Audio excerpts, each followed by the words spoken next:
Assalamualaikum warahmatullahi wabarakatuh. Selamat pagi dan Om Swastiastu.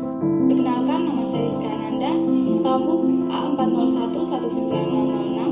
Perkenalkan, nama saya Harmila, stambuk A40119011. Perkenalkan, nama saya Eka Merdekawati, stambuk A40119026. Perkenalkan, nama saya Hamdana Ansar, stambuk A40119029. Perkenalkan, nama saya Saskia Putri Ardianti, stambuk A40119032. Perkenalkan, nama saya Komang Rizky Sudedi, stambuk A40119038. Kenalkan, nama saya Maria Mandita Priscilaku, stambuk A40119194. Kelas A Program Studi Pendidikan Guru Sekolah Dasar Angkatan 2019 Universitas Tadulako. Kami dari kelompok 1 akan membahas mengenai perkembangbiakan hewan dan tumbuhan. Kakak akan mengajak adik-adik untuk melakukan pengamatan di lingkungan sekitar. Setelah melakukan pengamatan tadi, adik-adik dipersilahkan untuk mengemukakan pendapat masing-masing mengenai hasil pengamatan yang telah kita lakukan tadi, Agar kami dapat mengetahui tindakan pada hewan dan tumbuhan. Pada pembelajaran kali ini, kompetensi dasar yang harus dicapai yaitu adik-adik atau siswa mampu menjelaskan mengenai perkembangbiakan hewan dan juga tumbuhan. Baiklah adik-adik, sekarang kita akan mempelajari tentang cara perkembangbiakan hewan dan tumbuhan. Nah, secara umum terdapat dua perkembangbiakan hewan dan tumbuhan. Yang pertama, generatif atau yang disebut sebagai seksual, dan vegetatif yang disebut sebagai aseksual. Perkembangbiakan generatif pada hewan dibagi menjadi 3 jenis.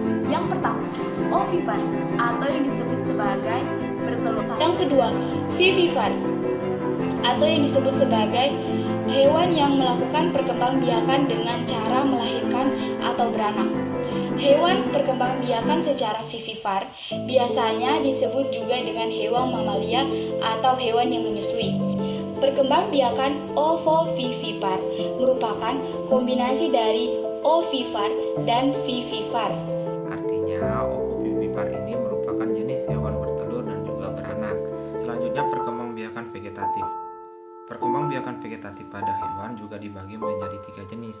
Yang pertama, hewan yang berkembang biak dengan tunas seperti porifora dan juga hidria. Fragmentasi itu artinya memotong ataupun memutuskan bagian tubuh. Yang ketiga ada membelah diri. Sama halnya seperti perkembangbiakan pada hewan, perkembangbiakan pada tumbuhan juga dibagi menjadi 2 cara. Dalam perkembangbiakan vegetatif pada tumbuhan, adik-adik, dapat juga dibagi menjadi 2 jenis. Yang pertama ada perkembangbiakan vegetatif alami dan yang kedua perkembangbiakan vegetatif buatan.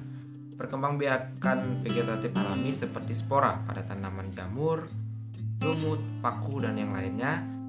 Tunas pada tanaman pisang dan juga bambu.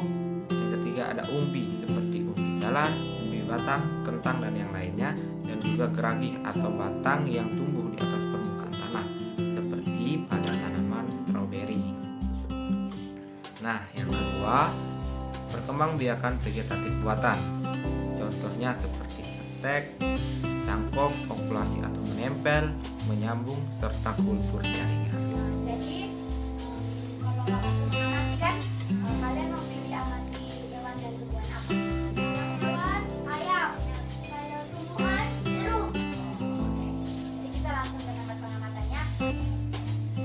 Jadi, dari hasil pengamatan yang kami lakukan pada ayam, kami dapat menemukan bahwa ayam berkembang biak dengan cara bertelur. Ayam termasuk dalam jenis perkembangbiakan hewan secara generatif, yaitu bertelur. Sekian dari kami. Terima kasih. Proses perkembangbiakan jeruk. Jeruk berkembang biak secara generatif atau kawin dengan penyerbukan pada bunganya.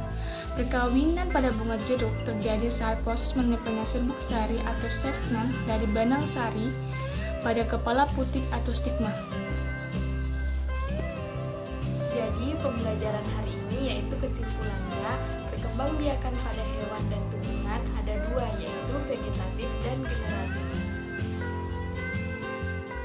Demikianlah tadi video pembelajaran dari kelompok kami yang melibatkan metode pembelajaran blended learning.